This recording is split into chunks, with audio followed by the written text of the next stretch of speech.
یہ کہنے کی جرات کسی میں نہیں ہے کہ یہ حدیث ضعیف ہے یا رسول نے یہ نہیں کہا تھا. سب کہتے ہیں ہاں کہا تھا. کیا کہا تھا؟ کہا تھا من کنت مولا فہذا علی مولا.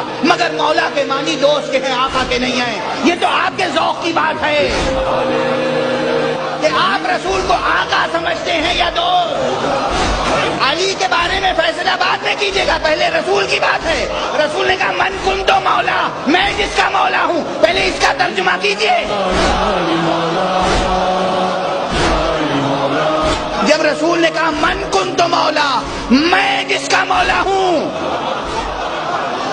رسول نے کہا میں جس کا مولا ہوں، آپ رسول کو رسول سمجھتے رہے یا دوست؟ رسول کو حاکم سمجھتے رہے یا دوست؟ رسول کو آقا سمجھتے رہے یا دوست؟ جو رسول کو سمجھتے رہے وہی علی کو سمجھیے. آپ نے دوست سمجھا ہوگا.